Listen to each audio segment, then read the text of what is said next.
No vídeo de hoje a gente vai conversar sobre os calhamaços de Stephen King.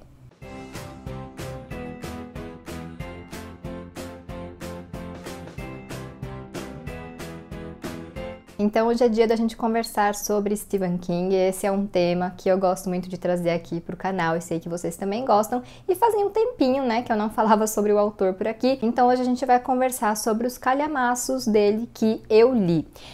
Bom, originalmente eu considero um livro com mais de 500 páginas um calhamaço, mas o King tem muitos livros com mais de 500 páginas, então eu ia acabar falando sobre muitos livros nesse vídeo e decidi então mudar para 600 páginas, né, que eu acho que é uma mudança aí que não fica muito longe do meu original de calhamaço, mas que já adiciona realmente um peso maior, né, literalmente no caso, a leitura. E aí eu separei então os livros que eu li. Vou falar deles por ordem, vou contar um pouquinho assim, né, sobre o que é a história, sobre como foi a minha experiência e falar se eu acho que vale a pena ou não fazer a leitura. Antes da gente começar, vou pedir para você se inscrever aqui no canal, caso não seja inscrito, curtir e compartilhar esse vídeo porque ajuda bastante na entrega do conteúdo e deixar o meu obrigada aos membros do Clube na Manita. Então vamos começar pelo meu primeiro calhamaço lido do King, que foi It, né, A Coisa, que eu li em 2015. Esse foi o segundo livro que eu li do autor, eu comecei por Carrie, mas eu não amei muito. E aí, quando eu soube da sinopse de It, eu achei que eu precisava ler esse livro, tive certeza, né, que eu precisava ler esse livro. E aí eu li e me apaixonei, foi assim que eu realmente comecei a gostar muito da obra, né, do King.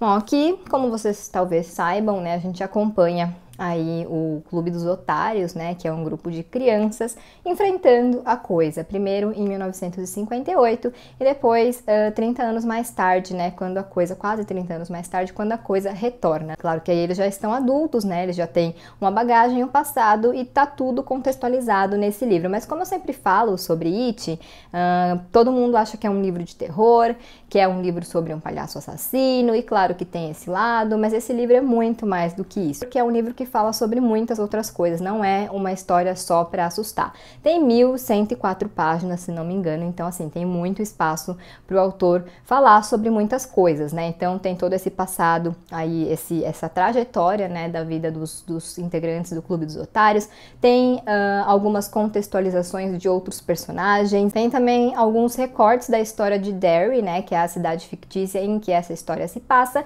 e claro, tem todas as aventuras, acho que a gente pode colocar assim, né, que o Clube dos Otários passa, tanto quando eram crianças, quanto depois, né, quando retornam já adultos. Além disso, é um livro que fala muito sobre bullying, né, que fala sobre homofobia, violência doméstica, abandono parental, um monte de outros temas aí super importantes que continuam sendo pertinentes, mas que em 1986, né, quando esse livro foi lançado, eram ainda mais urgentes porque eram menos falados. Realmente um livro muito rico, claro que ele tem cenas que podem ser assustadoras, né? Também tem alguns gatilhos, também tem cenas gráficas, então não é um livro para todo mundo. Aliás, eu não acho que King seja um autor para todo mundo, né? Porque ele realmente tem um estilo muito específico. Quando você gosta, mas se você não gosta também, dificilmente vai ter, quer dizer, pode até ter um livro que te conquiste, né? Mas assim, dificilmente você vai apreciar a obra dele como um todo. Não acho que King seja um autor que vai agradar todos os leitores ou a maioria, né? Porque ninguém agrada todo mundo.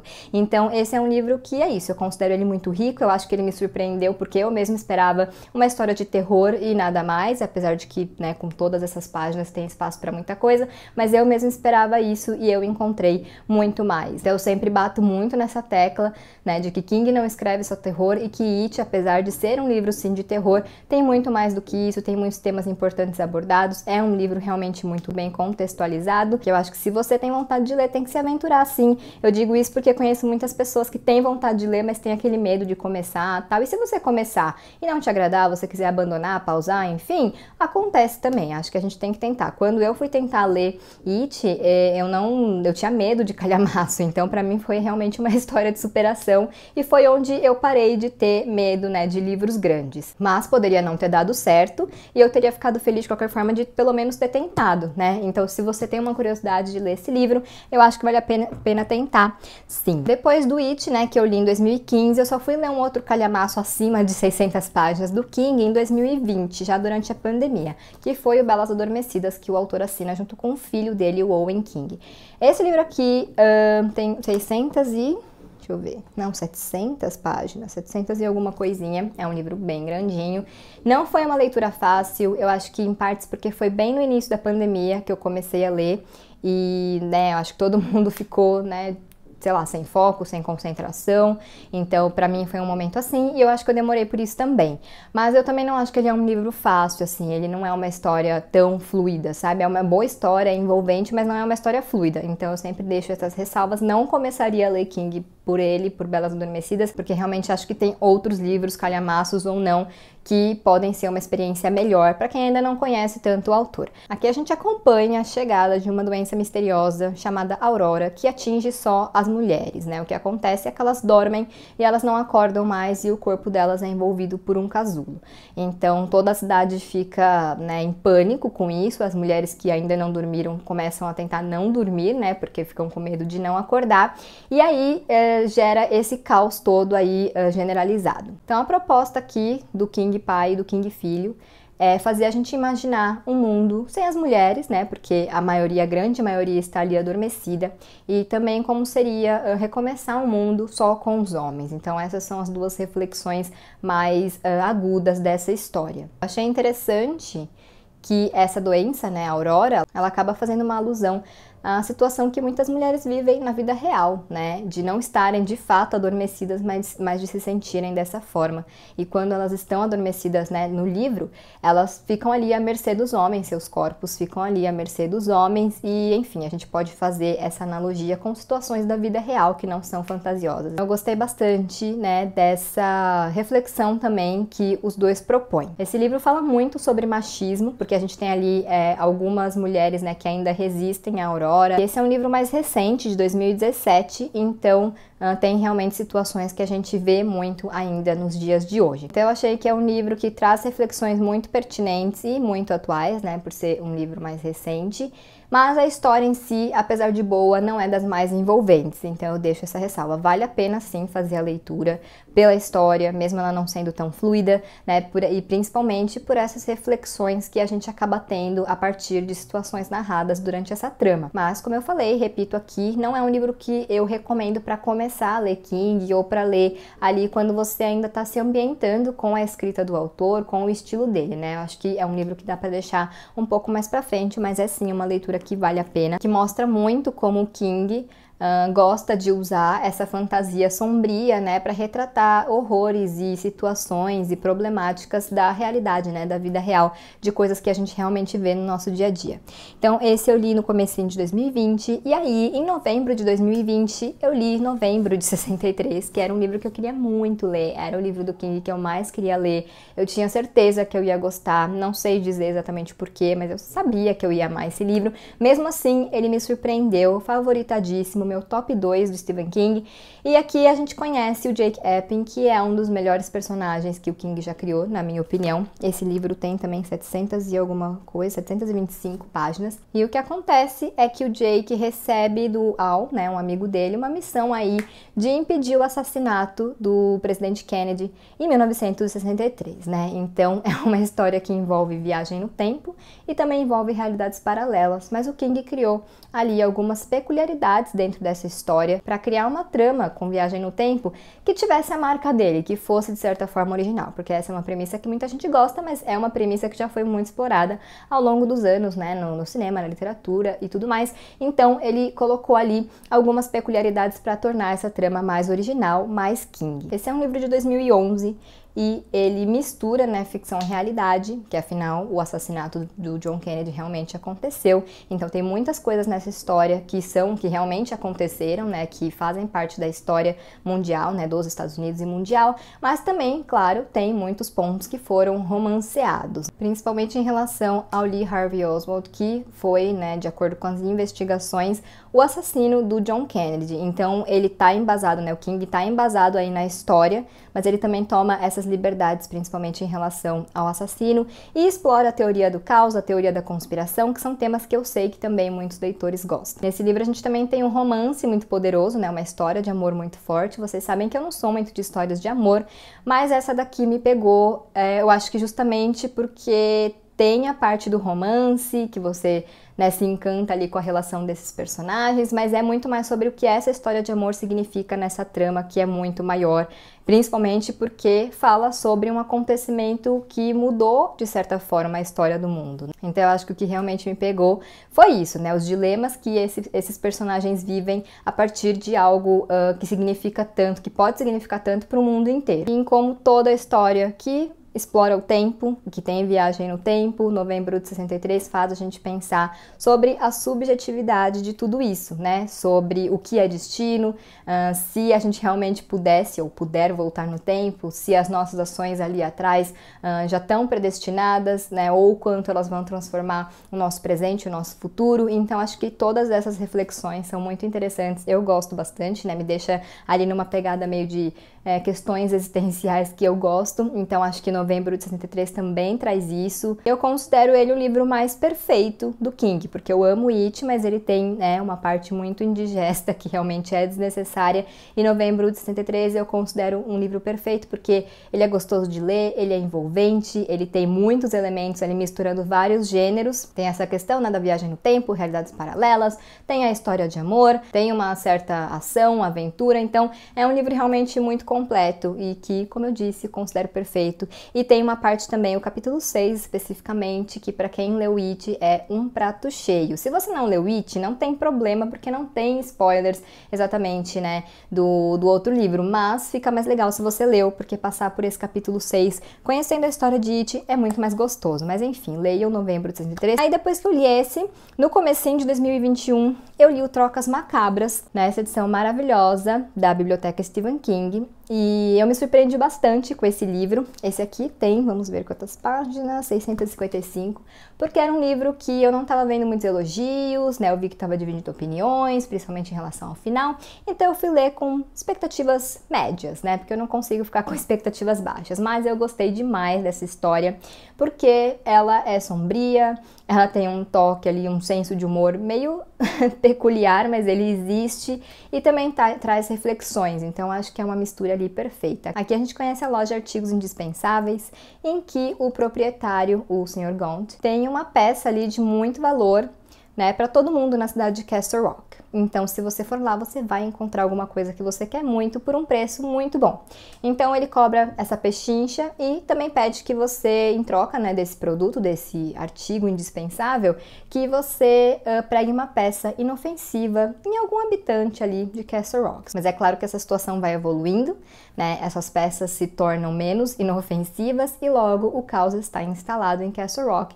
E esse era justamente o objetivo do Sr. Gaunt. Então, essa é a premissa dessa história. Esse é um livro de 1991 e essa leitura foi muito fluida para mim. Apesar de ser um livro grande, eu fui devorando porque eu queria muito saber o que ia acontecer, qual seria a próxima peça pregada, se aquele personagem ia, né, cumprir essa promessa para o Sr. Gaunt ou não, qual seria a reação do outro personagem, né, que fosse a vítima dessa peça. Enfim, né, tudo isso realmente faz com que a gente vá lendo.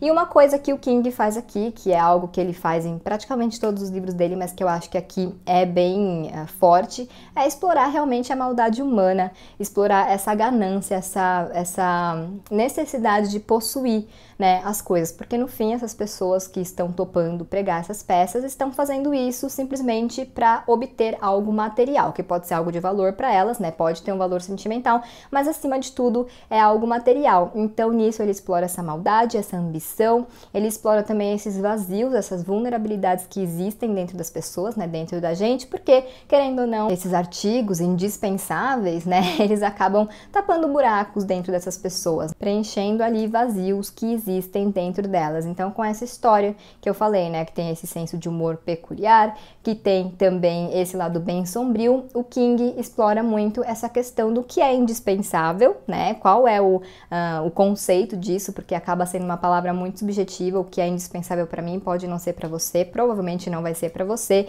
e vice-versa. E também fala muito sobre o valor das coisas, né, o que as coisas realmente nos custam. E quando a gente fala em valor aqui nessa história, não é só só o valor monetário, aliás, é muito menos o valor monetário, porque afinal esses objetos estão saindo ali a preço de banana, mas muito mais esses valores subjetivos, esses valores simbólicos, né, que as coisas têm pra gente, e não só as coisas, mas também as pessoas e as nossas atitudes. Esse aqui é um livro que tem cenas gráficas, então se você é meio sensível, talvez não seja a melhor leitura para você, e ele tem referências ao Conto Corpo, a Zona Morta, mas ele tem, acho que a Metade Sombria também, eu ainda não li, mas eu li que tem uma referência, mas ele tem um spoiler bem grande de Cujo, né? Eu sempre chamo atenção para essa diferença entre spoiler e referência, e no caso aqui tem realmente um spoiler bem grande de Cujo. Nesse caso, eu indico a leitura de Cujo antes para você não ser surpreendido por essa revelação que o King faz nesse livro. Bom, aí depois, na verdade eu notei agora que a ordem tá errada, mas enfim, tudo bem, acontece. Eu li A Dança da Morte, eu li em agosto, setembro de 2020. Era para eu ter lido antes, estava programada para ler antes, mas aí veio a pandemia e eu achei melhor não ler esse livro naquele momento, porque afinal é um livro que também fala sobre pandemia. E aí adiei um pouquinho a leitura e fiz, né, em agosto, setembro, quando as coisas estavam um pouco mais estabelecidas dentro da minha cabeça, né? Bom, esse livro aqui não foi uma leitura fácil, eu inclusive pausei quando eu estava em uns 30%, porque eu não estava conseguindo evoluir na leitura e achei melhor pausar, depois voltei e aí fluiu. Acho que a premissa de A Dança da Morte é bem conhecida, né? A gente acompanha ali as pessoas enfrentando uma pandemia de uma gripe, super gripe, que se chama Capitão Viajante. É assim, realmente uma doença muito mortal. Aquelas cidades vão ficando vazias, desertas, né? E são poucos os sobreviventes. E aos poucos eles vão ali se reunindo, né? Então, é uma história sobre pandemia, sim, claro. Né, traz alguns gatilhos em relação a isso, mas eu acho que é muito mais uma história sobre a humanidade, sobre como os humanos se reorganizaram ali em uma sociedade, né, a partir dessa pandemia, a partir da morte da maioria das pessoas, né, eu acho que é um livro sobre isso. Então esse cenário apocalíptico é realmente um prato cheio para o King explorar as maiores fraquezas e medos, né, dos humanos, para ele realmente retratar como essa situação tão extrema traz o que há de melhor e o que há de pior na gente. É também um livro que é uma guerra sobre o bem e o mal e também sobre a área cinzenta que existe entre esses dois extremos. Minha dificuldade com o começo desse livro foi justamente que são muitos personagens e são capítulos longos sobre esses personagens, né? Então a gente não conhece esses personagens, tá ali ouvindo um monte de coisa sobre o passado deles e tal, e de repente eles somem e aí você vai para outro capítulo enorme sobre outro personagem, então não dá tempo de você se apegar a esses personagens que você está conhecendo, né? Eu acho que é um livro que parece que recomeça várias vezes. Mas, ironicamente, isso também foi o que me fez gostar do livro, porque só conhecendo esses personagens a fundo, seus contextos, seus passados, e conhecendo a personalidade deles e a bagagem deles, é que a gente consegue acompanhar vários arcos interessantes durante essa história que tem mais de 1.200 páginas, né? Então, ao mesmo tempo foi o que me, né, dificultou a leitura, mas ali na frente valeu a pena, porque se tornou uma história muito rica sobre isso que eu falei, sobre humanos. Sei que tem muita gente que não gosta do fim de A Dança da Morte, de vários outros livros do King, mas eu particularmente gostei. A única coisa que me surpreendeu é que o desfecho, né, dessa batalha épica, vamos dizer assim, acontece muito mais cedo do que eu esperava.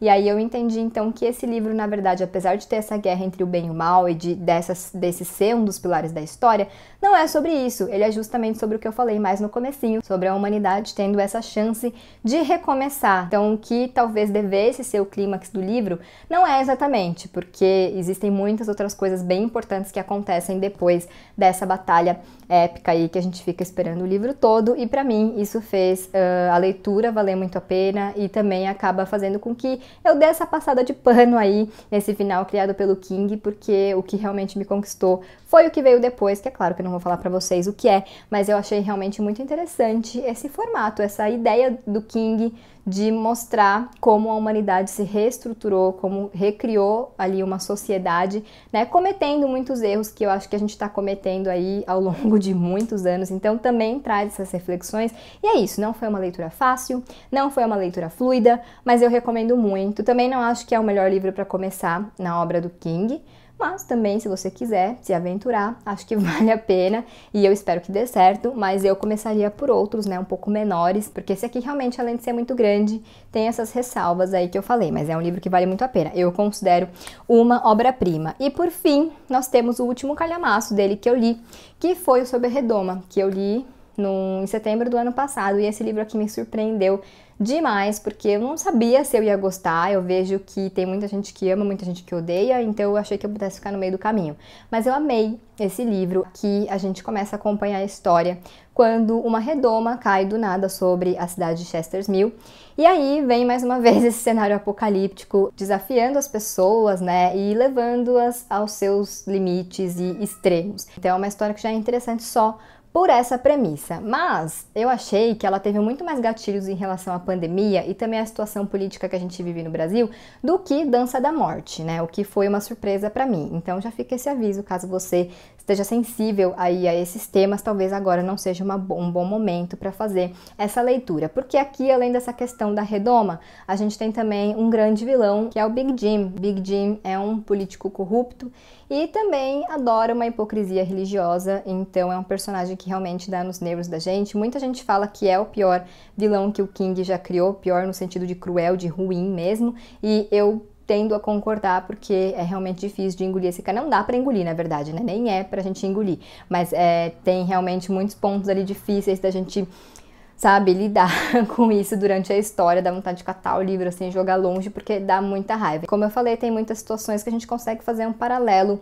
com a pandemia e coisas que a gente viveu aí durante esses 2 anos, né? Já são 2 anos desde que tudo começou ali em março de 2020. Então ficam esses avisos de possíveis gatilhos. Mas é um livro maravilhoso, eu achei muito fluido, pra mim ele funcionou muito bem, muito gostoso de ler. Recomendo até pra quem quiser começar King por um calhamaço, começar por esse aqui, porque ele é realmente muito interessante e ele é muito atual. Apesar de ser um livro de 2009, já tem um tempo, mas ele traz realmente questões que a gente ainda vê aqui na nossa sociedade, no nosso mundo e tudo mais. Então é um livro que eu recomendo bastante. Também é um final muito criticado do King, eu particularmente gostei. Entendo porque algumas pessoas não gostaram, mas pra mim foi uma analogia bem interessante, foi uma saída bem interessante e também traz reflexões. E eu vou deixar aqui tudo meio nas entrelinhas, porque se eu falar muito eu vou acabar dando algum spoiler ou fazendo algum comentário baseado em informações privilegiadas. Então eu prefiro me abster, só vou dizer que eu gostei desse final. Sim, não é o melhor final do King, mas eu sou do time que achou ok e não do time que odiou. Então, esse aqui foi o último calhamaço dele que eu li. Ainda tem vários calhamaços dele pra ler, né, com mais 600 páginas. Tem o Talismã, tem a Casa Negra, tem do Maqui, Christine, eu acho que também é maior. Então, assim, ainda tenho muitos calhamaços do King pra ler, ainda bem. E aí, quando eu for lendo, né, depois eu volto aqui pra falar mais, fazer um ranking de repente. Mas, por enquanto, essa aqui é a minha coleção de calhamaços do autor, que eu acho que todos valem a leitura. Claro que, como todo livro, pode ser que não funcione pra você ou que não funcione pro seu momento. Mas, no geral, eu acho que são leituras que valem muito a pena, que valem esse mergulho aí nos calhamaços. Lembrando que ninguém é obrigado a gostar de nada, e se vocês não estiverem gostando do livro, sejam esses calhamaços ou outros livros do King ou não, abandonem, façam uma pausa, porque, né, no fim o que vale é a gente ser feliz com as nossas leituras e não ficar se forçando a fazer uma coisa só porque a gente acha que a gente deve fazer. É importante sempre ter isso em mente. Espero que vocês tenham gostado desse vídeo. Me contem se vocês já leram esses calhamaços, o que vocês acharam, se vocês têm vontade ou se vocês já leram outros livros grandes do King. Me contem a experiência de vocês também, para eu me animar, né, para pegar aí um calhamaço do autor em breve. Então, hoje eu vou ficando por aqui. Vou pedir mais uma vez para você se inscrever aqui no canal, caso não seja inscrito, curtir, compartilhar esse vídeo, e a gente se vê em breve em um novo.